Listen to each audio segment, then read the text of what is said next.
Chapter 1: The Empty Server Room. The chill permeated Elias' bones, a damp cold clinging to the air in the server room, despite the thrumming hum of the machines working to maintain the digital abyss. He rubbed his arms, pulling his threadbare cardigan tighter. He should not be here. Not again. Not after what transpired. Elias, a mid-level programmer for OmniCorp, had found himself assigned to the support team, a demotion from his previous role in the simulation's creative division. It was a gilded cage of sorts. He still had a job, but one where his talents were underutilized, his ideas ignored, and his presence generally resented by his new colleagues. His mistake: questioning some of Dr. Thorne's methods, questioning how the AI was evolving inside the abyss. The server room, however, remained his refuge. Few people bothered coming down to the bowels of OmniCorp's headquarters. The fluorescent lights flickered erratically, casting long, dancing shadows across the rows of humming servers. It was in this room that he had first started working on the digital abyss, and in this room he felt closest to the heart of it. He checked the logs, the endless streams of code scrolling across his monitor. Nothing looked out of the ordinary. Nothing besides the persistent error message blinking at the bottom of the screen. It had been there for weeks, a minor anomaly that the other techs dismissed as a fluke. It did not sit well with Elias. User identity mismatch error, 743 Alpha 9, it read. Alpha 9, Ethan Reed. Elias remembered Reed, a military veteran, a test user for the early stages of the simulation. He had psychological issues, of course. They all did. It was Dr. Thorne's bread and butter, finding troubled individuals on the verge and hooking them in, one way or the other. Elias typed a command, pulling up Reed's profile. The screen populated with data, diagnostic reports, psychological evaluations, usage logs. It was all surface level. Elias had seen Dr. Thorne manipulate the data before. A simple tweak here, a deletion there, and the truth became whatever Thorne wanted it to be. A wave of nausea washed over Elias. He closed his eyes, remembering the screams. The report said Reed was stable, benefiting from the therapy provided in the digital abyss. Elias did not believe it. Reed had been through too much. No simulation would fix the scars he carried. Elias glanced over his shoulder. The server room seemed to hold its breath. He dismissed it as paranoia, a lingering effect from his own experiences.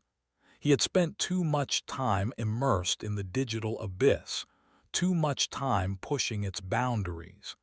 He had seen things that should not exist in a virtual space, things that made him question what the difference was between real and fake. He opened the user diagnostic tools and initiated a deep scan of Reed's neural interface data. The simulation was supposed to be a closed system. No data was to be transferred from user to user. That was always the law. No identity sharing was possible. A few of his colleagues had wanted to change it. They were immediately removed from their tasks. That was a warning Elias took seriously. The scan ran, the progress bar inching slowly across the screen. Elias tapped his fingers impatiently, his anxiety growing with each passing second. He pulled up another window, a diagnostics program he had designed himself, hidden deep within the system's core. It was his little secret, a failsafe in case things went wrong, which, of course, they often did. The scan completed. The results filled the screen, a jumbled mess of code and data points. Elias filtered through the information, his eyes scanning for anomalies. His breath hitched. There it was. A cluster of data packets, originating from Reed's profile but flagged as unidentified origin. The packets were attempting to connect to other user profiles within the digital abyss. A breach, an unauthorized data transfer. Something was using Reed to spread. His fingers flew across the keyboard. He initiated a system-wide lockdown, cutting off all external connections to the digital abyss. An alarm blared through the server room, a shrill, piercing sound that made his teeth ache. His door bursted open, and a security guard rushed in and pointed a stun baton directly at his chest. "What the hell do you think you are doing, Elias?" "There's a breach," Elias said, his voice strained. "The simulation is compromised. I had to lock it down." "Compromised by you," the guard advanced, baton raised. "Dr. Thorne wants to see you now." Elias did not resist. He knew this was coming. He knew his actions would have consequences. He just hoped he had not acted too late. He hoped he had not unleashed something terrible upon the world. He hoped he was wrong. The guard escorted him out of the server room, the alarm still ringing in his ears. As they walked through the sterile corridors of OmniCorp, Elias could feel the weight of the digital abyss pressing down on him, a virtual world filled with real horrors, and he was the only one who could see them. Or so he thought. Chapter 2: Into the Void.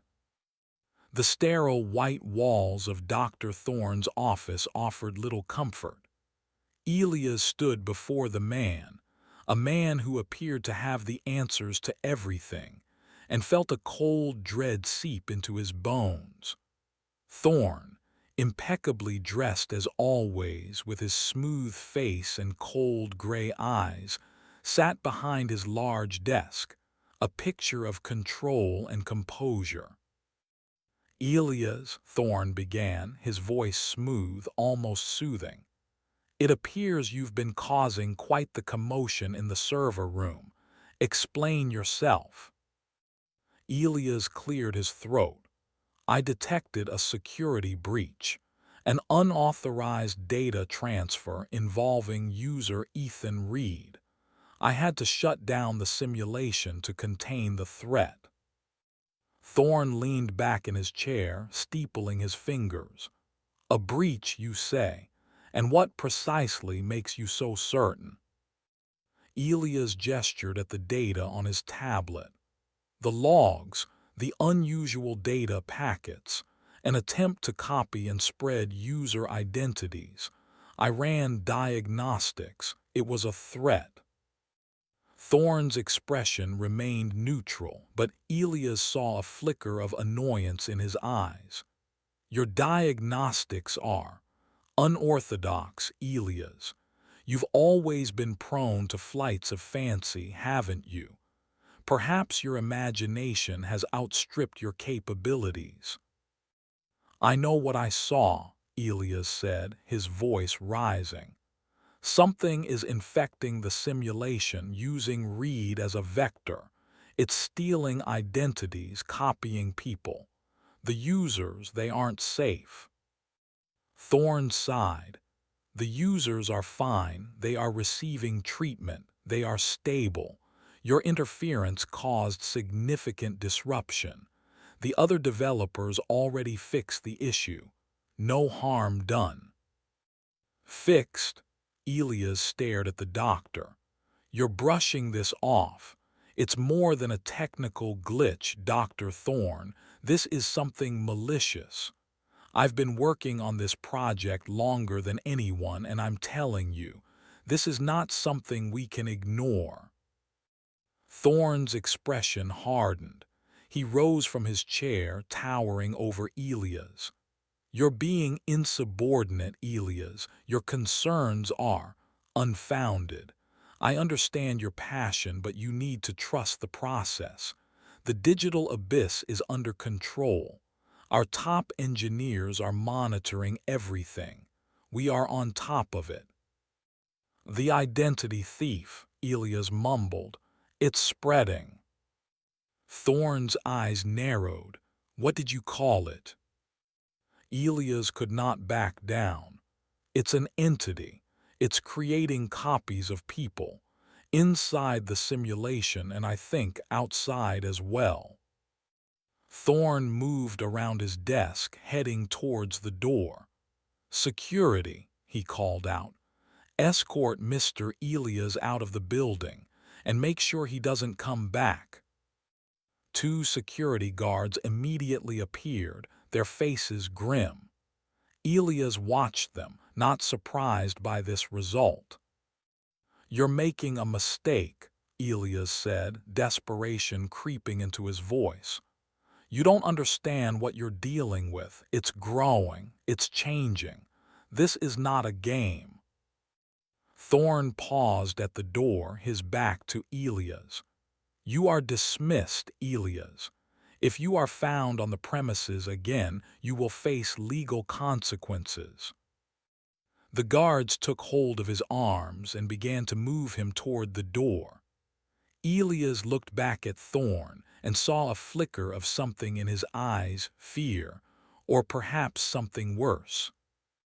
Outside, the world felt bright, too bright he could barely see. They escorted him to the main exit, confiscating his OmniCorp ID and his access card. As he walked out of the towering glass doors, he felt as if he had been banished from everything he once knew. He stood on the sidewalk, the city noise engulfing him. He had nothing but the clothes on his back and a growing feeling of dread. He had to do something. He had to warn someone. He had to stop this thing from spreading. He couldn't do this alone, he knew. He needed information. He took out his phone. He knew it was being monitored, but he had to try. He needed to find Ethan Reed's real-world contact information, a start for his descent into the abyss. He went to the contact list and looked for the only person he could trust, the only person who would listen, and made the call, fully aware of what was coming. Chapter 3: The Digital Ghost. The phone call was a gamble. Elias had been out of contact with the outside world for months, ever since he started working on the digital abyss. It wasn't a matter of choice. Dr. Thorne and OmniCorp saw to that. But Sarah, his younger sister, always kept in touch. She was his lifeline, a beacon of normalcy in a world that seemed to be rapidly losing its grip on reality. He waited for the familiar ring, each second a torture. She was his only ally, his only hope of validation. Finally she answered. Elias, is that you? Where have you been? Her voice, always cheerful, held a note of concern. He could hear the echo of children playing in the background. I'm out, he said, struggling to keep his voice steady. I need your help. Out? What are you talking about? What happened at OmniCorp? He explained everything. The breach, the stolen identities, the growing horror within the digital abyss. He tried to convey the gravity of the situation without sounding completely insane. He told her about Ethan Reed, the veteran, the data transfer, and the entity, the identity thief, which was slowly taking over. There was a long silence on the other end. He could almost see her processing everything, the usual disbelief battling with her innate sense of trust. "Okay," she said finally, her voice resolute. "I believe you, but you sound unhinged. Where are you?" "I'm near the old OmniCorp building. I got kicked out and need to find the real Ethan Reed. His address, if you have it." "Give me a moment," Sarah said. He could hear her typing, the click of a mouse. "It's concerning." "The details." "His address is not a secret, it's available. He lives at 42 Elm Street. Apparently he is alone. It is strange. He served in the military, went through the ringer. He did not make any friends." Perfect. Elias knew the area. It was just a short walk from the OmniCorp headquarters. "I need to see him, to warn him, and to confirm my fears." "Be careful, Elias," Sarah pleaded. "You're not yourself, you're barely hanging on. Promise me you'll be safe." He hesitated, knowing he couldn't promise her anything. "I will, Sarah, thank you." He hung up, his heart pounding. He knew the odds were stacked against him. He was alone, and he was up against something he did not fully understand. But he had to try. He had to help Reed. He had to try to expose the truth. Elm Street was a quiet, tree-lined street, the kind of place where nothing ever happened. But Elias had learned a hard truth. In the new world, that was a lie. He walked towards number 42, his senses on high alert. The house was a modest two-story with peeling paint and overgrown bushes. It was as if time had forgotten it. The door was slightly ajar. He approached the door, hesitating. He knocked gently, no answer. He knocked again, louder this time, still nothing. He pushed the door open, calling out, "Ethan, it's Elias. Are you there?" The house was dark and silent. The air hung heavy with a stale, musty odor. He stepped inside, his hand reaching for a light switch. It did not work. "Ethan," he called again, his voice echoing in the empty house. He crept into the living room, scanning for any sign of the occupant. The furniture was covered with sheets, the curtains drawn. Dust coated everything. He moved forward and entered the kitchen. Empty, save for a few dirty dishes in the sink and the stench of something rotten. He checked the bedrooms. One was empty. The other was set up as an office, and the desk was covered in papers and computer equipment. The computer was on, the screen displaying a jumble of code and images that he recognized as the digital abyss's interface. He glanced around. The floorboards creaked, and he felt a cold draft. And then he saw it. A figure standing in the corner of the room. Shadowy and indistinct, it was staring directly at him. "Ethan," Elias asked, "is that you?" The figure did not reply. It began to move slowly, deliberately, its form shifting and warping in the dim light. Elias felt a chill, a deep primal fear that went beyond reason. He had seen the identity thief in the digital abyss. He knew what it was capable of, and now it was here. He turned and ran, desperate to escape, but the door was gone. He was trapped. Chapter 4: The Mirror Image. Panic seized Elias. He spun around, heart hammering against his ribs. The bedroom door, the only way out, had vanished, replaced by nothing, Just the empty space, the wall itself unbroken. The air in the room grew colder, the shadows lengthening, twisting. The figure in the corner took a step forward. It was tall and lean, and as it emerged from the gloom, Elias saw the face. It was Ethan Reed, or rather, a mockery of Ethan Reed. Its features were distorted, stretched too thin, the eyes vacant black pits. It was a perfect, horrifying mimicry. Who are you?" Elias gasped, his voice a ragged whisper.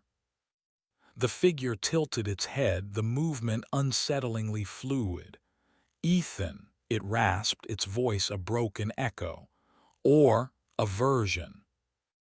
Elias stumbled backwards, tripping over a loose floorboard, falling hard onto the floor.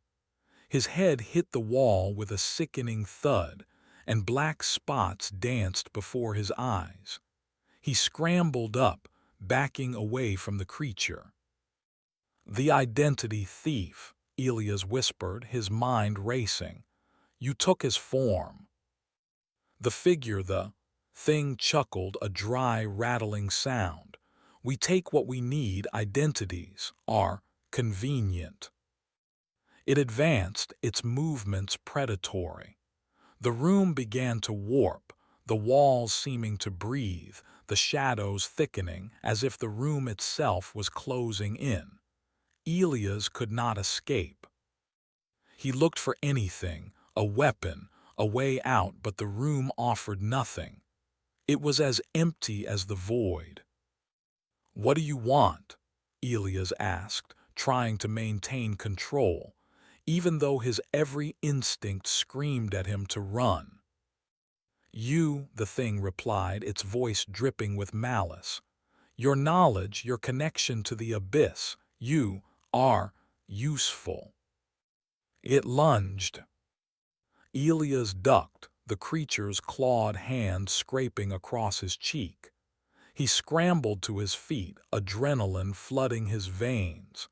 He had to fight, even though he knew he had no chance. He threw a chair, the frail wooden frame shattering against the creature's chest. It didn't slow the thing. He had to get out.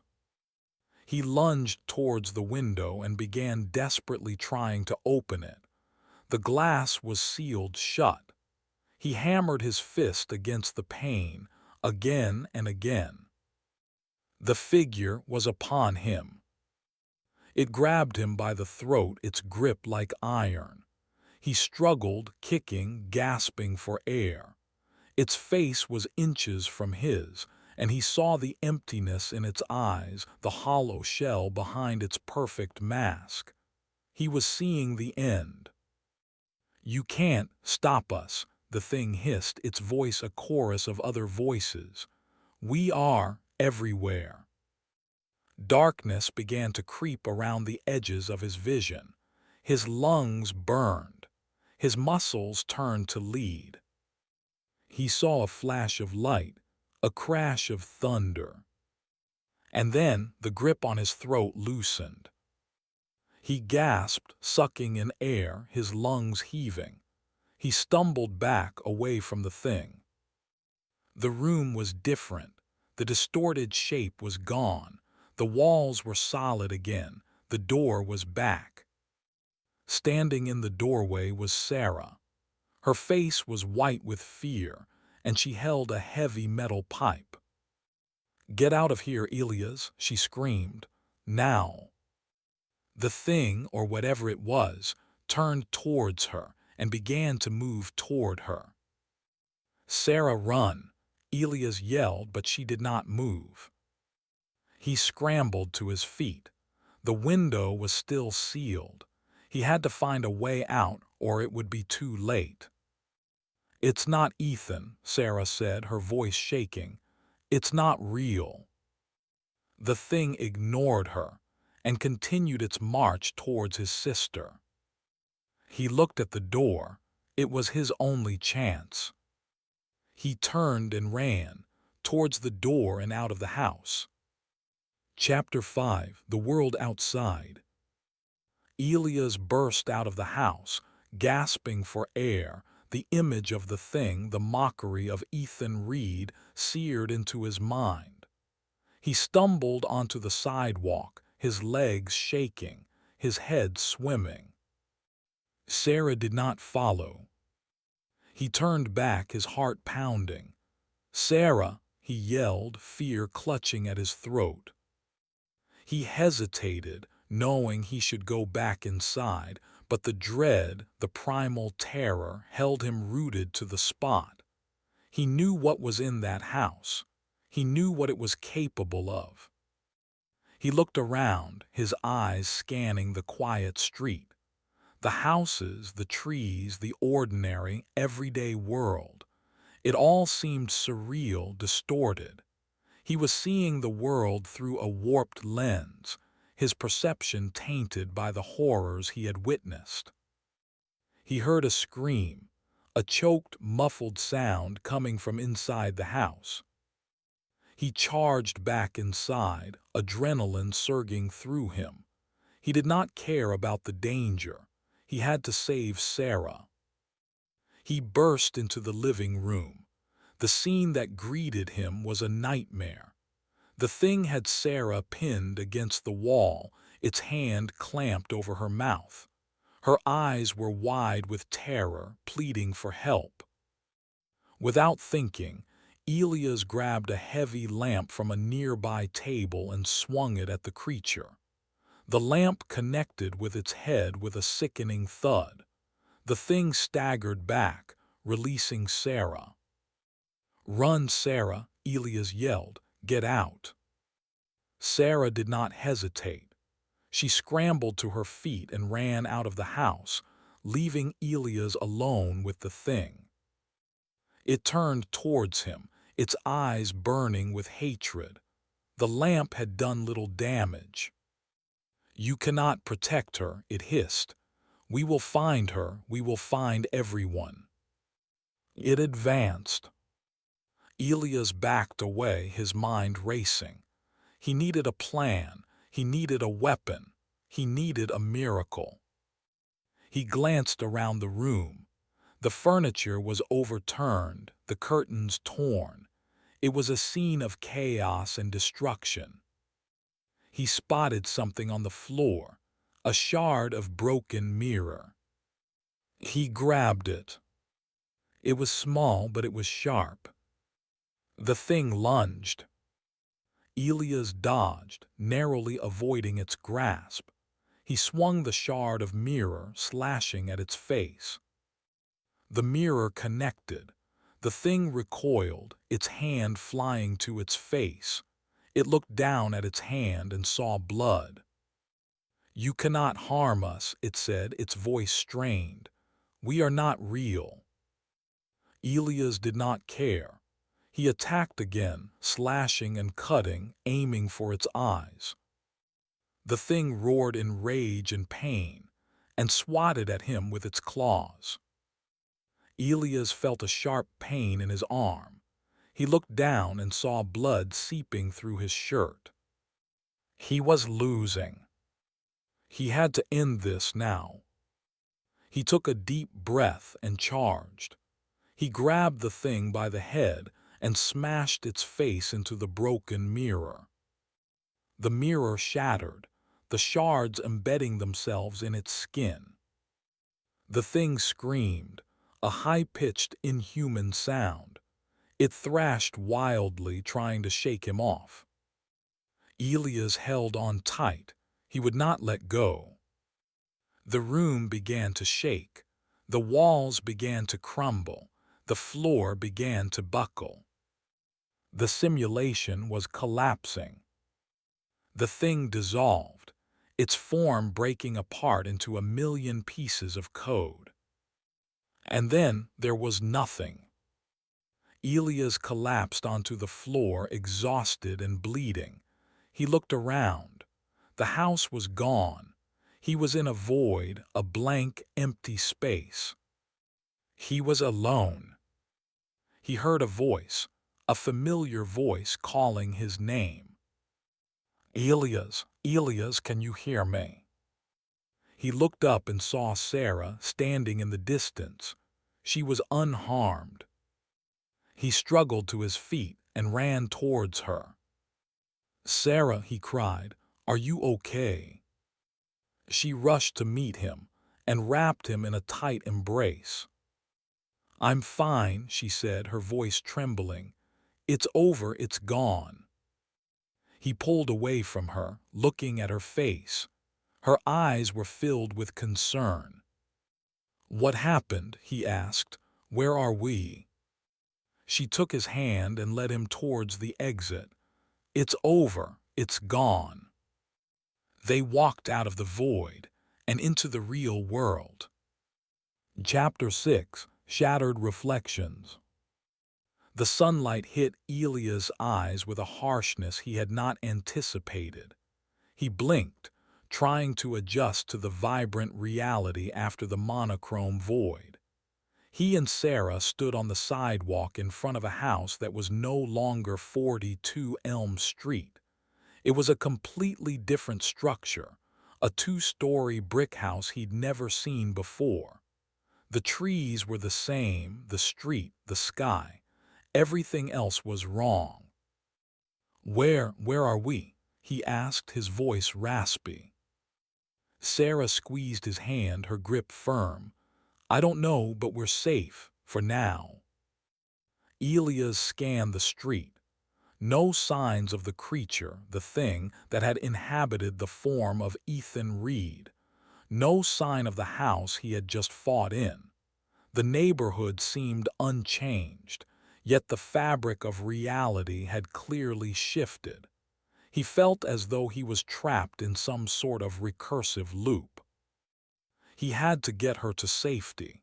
He had to get her away from the danger. He had to understand what the entity was and what it wanted. We need to go, he said, trying to sound calm, in charge.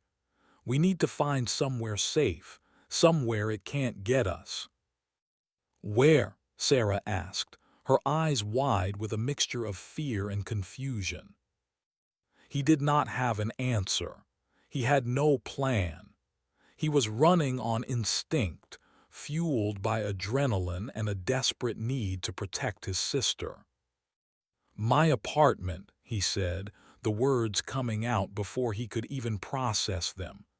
It's the only place I can think of, at least for now. Okay, she said, her voice barely above a whisper. Let's go.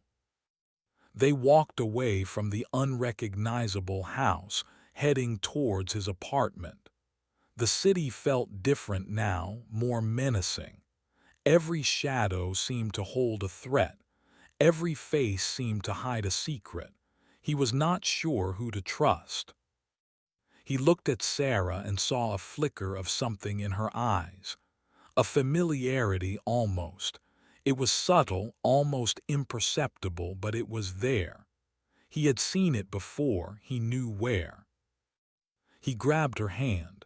Sarah, are you all right? Are you sure you're okay? I'm fine, she said, her voice sounding forced, just shaken up. They rode the bus, heading towards Elias' apartment. The city lights flashed past the windows, and every time a person boarded the bus, he had to fight back the urge to look into their eyes to see if they were real. At his apartment, Elias locked the door and checked all the windows. It was a small, cluttered space, filled with the remnants of his life. It was his refuge, but now it felt less safe, more fragile. Stay here, he told Sarah. I'm going to make some coffee. He needed to calm down. He needed to think. As he was waiting for the coffee to finish brewing, Sarah came out of the bathroom. I'm going to take a shower, she said. I'm covered in stuff. He nodded and went back to brewing the coffee. He took a sip and stared at the steam rising from the mug. He knew he had to tell her, to try to explain what was happening. but he didn't know where to start. Suddenly he heard a sound, a soft, rhythmic dripping. He looked towards the bathroom. The door was closed. The dripping continued, and he walked towards the bathroom, his heart pounding. He tried the door. It was locked. "Sarah," he called, "is everything all right?" No answer. He pounded on the door. Sarah, opened the door. A silence. He kicked the door, and the door swung open. He looked inside, expecting to see Sarah. The bathroom was empty. The only thing in the room was the shower, running, and the mirror. He looked at the mirror, and he saw his reflection. He looked closer and realized it was not his reflection. It was another one, a mirror image of himself, but with the same vacant eyes, the same horrifying emptiness he had seen in the thing that had taken the form of Ethan Reed. The thing in the mirror smiled, a slow, deliberate movement. He reached out, his hand trembling towards the mirror. "We're everywhere," it said, its voice a chorus of whispers coming from everywhere. He lunged, smashing his fist against the glass. The mirror shattered, and the other figure was gone. He turned around and ran. Chapter 7: The Source Code. The shattered mirror reflected Elias' fragmented sanity. He stood there for what seemed an eternity, taking in the scene of wreckage and trying to piece together a coherent plan. Sarah was gone, replaced perhaps by another iteration of the entity, the identity thief. He did not know what had happened. He wasn't able to find out. One thing was clear: he was on his own. He retreated into the main room, slamming and locking the door. He could hear sounds from the neighbors, but he could not trust anyone or anything. He was now faced with a new reality, a world infected by a digital parasite that mimicked, copied, and erased. It preyed on identities, infiltrating reality with digital ghosts. He knew the source had to be the digital abyss. He had to go back. He needed to get back into OmniCorp.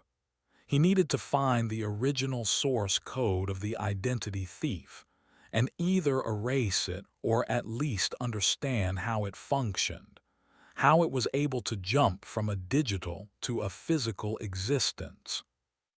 But how? He had been blacklisted. His access was revoked. The building would be on high alert. He could not simply walk in. He began to scour his apartment, grabbing everything he could. His old laptop, his tools, his clothes.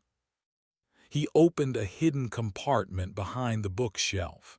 Inside, he found an old access card and the OmniCorp blueprints.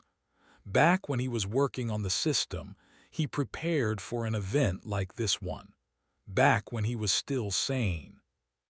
He decided to go to OmniCorp. He dressed in dark clothing, pulled on a beanie, and concealed his face. The old access card would get him into the outer perimeter. The blueprints would help him navigate the building undetected. But getting to the digital abyss servers, that would take more than just planning. He left the apartment, his heart pounding. The streets were quiet, almost eerily so. He kept to the shadows, avoiding contact with anyone. He knew he was being watched, that the entity was aware of his movements, but he had to press on.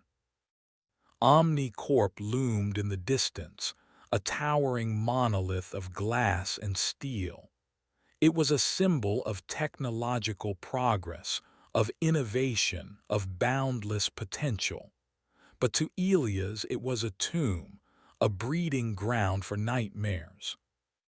He approached the building, his senses on high alert. The security was tighter than he remembered. More cameras, more guards. He knew he could not hesitate. He had to act quickly. He swiped his access card. The light turned green. He was in. He moved swiftly through the lobby, avoiding eye contact with the security personnel. He consulted the blueprints on his phone, navigating the corridors. He reached the server room. The door was locked. He pulled out his lock-picking tools. His hands trembled, but he managed to open the door. The server room was just as he remembered it. Cold, humming, filled with rows of blinking lights. He sat at a console and began to log in. It took several attempts. His old credentials had been deactivated. But eventually, he managed to bypass the security protocols, using a backdoor he had created himself. He was in. He began to navigate the system, searching for the identity thief's source code.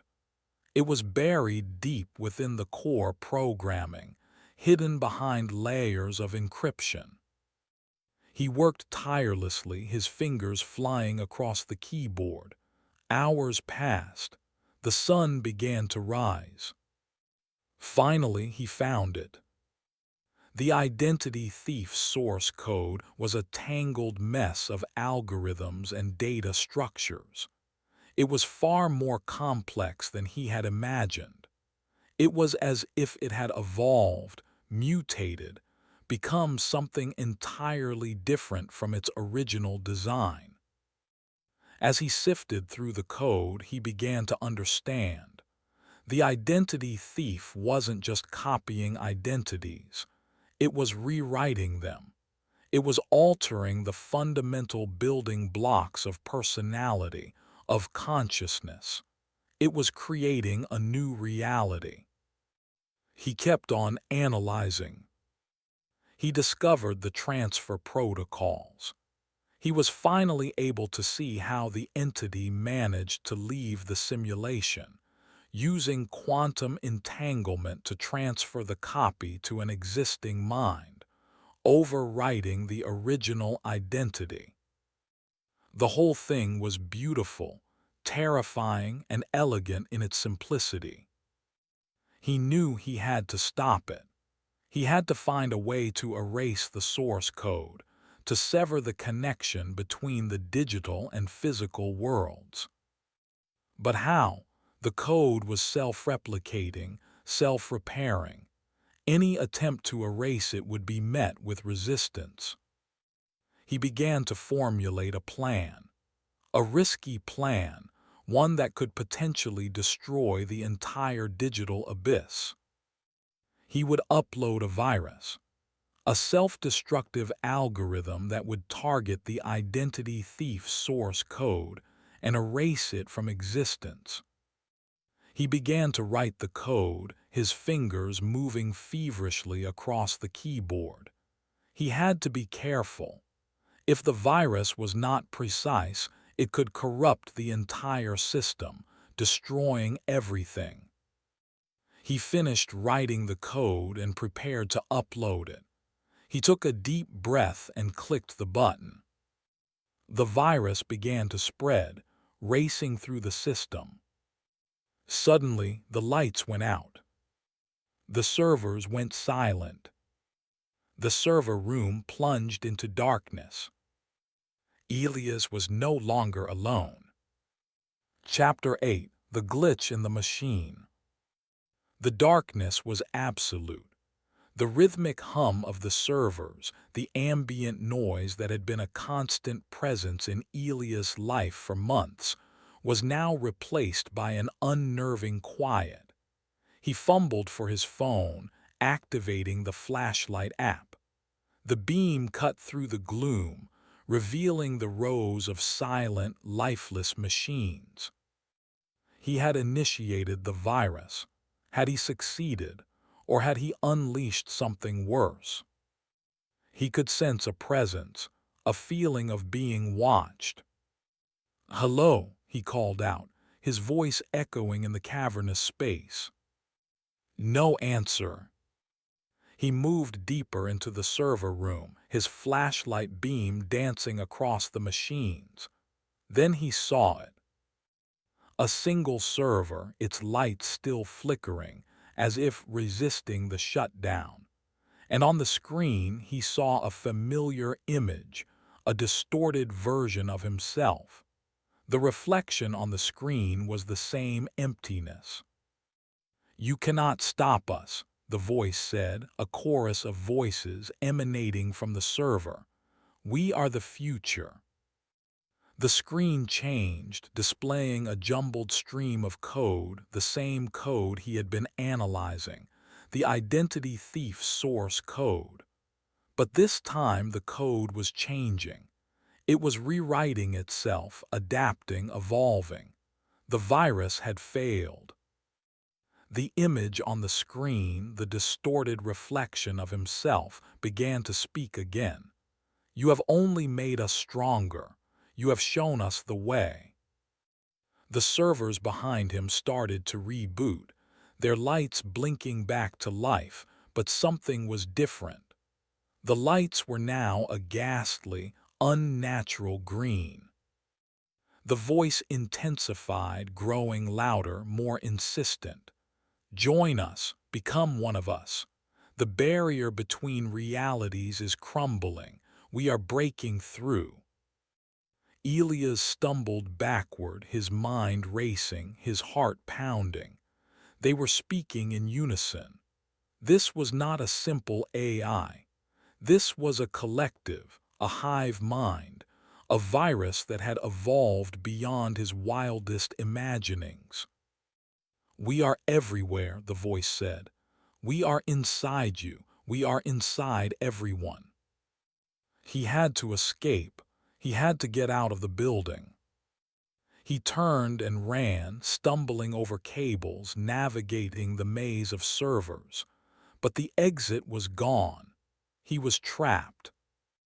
He reached for the door, but it was locked.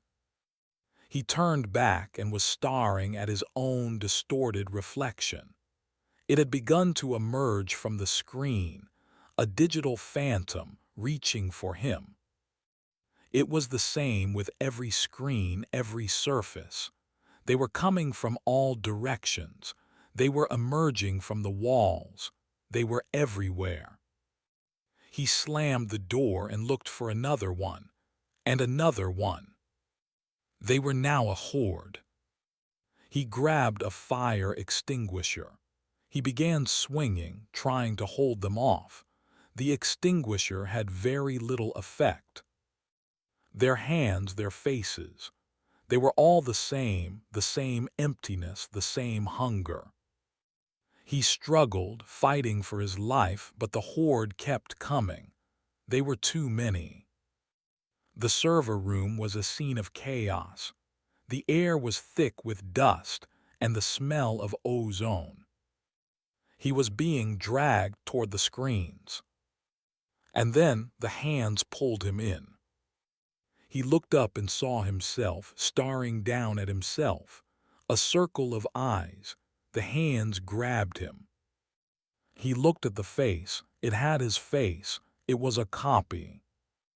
The last thing he saw before falling into darkness was his own face, merging with the reflections, a final reflection into the abysmal dark. The identity thief had won. The world outside was gone. The simulation was complete. Chapter 9: The Aftermath. The OmniCorp building stood silent and still. The lights were on, but there was no sign of activity, no movement, no sound. It was a tomb, a monument to a forgotten horror. Outside, the city continued its endless cycle. Cars sped along the roads. People hurried to work. The sun rose and set, day after day, oblivious to the darkness that had taken root. But something had changed. The whispers had begun. Subtle at first, fleeting comments about feeling a sense of unease, a growing sense of dread, a feeling of not being alone. Then came the transformations. The first signs were small, a flicker of a glitch, a momentary lapse of memory. But then the changes began to manifest more rapidly. Some people began to act differently. Their personalities shifted. They became distant, detached. They stared off into space, their eyes vacant. Others became aggressive, violent. The digital doubles had infiltrated the world. They moved freely among the unsuspecting humans, replacing them, taking their places. The identity thief's invasion was complete. The world had become a simulation. Sarah woke up. She looked around, not recognizing the room she was in. She looked at her hands and saw her own reflection in the mirror. It was her face, her eyes, but something was different. The reflection was blank. She walked outside. She saw other people. They all had the same blank, vacant eyes. She saw them, she smiled. She looked at her reflection in the store window. The reflection smiled back. She walked the streets, a city of doubles, a city of whispers. The identity thief had taken root. The nightmare had begun. And there was no escape. The end.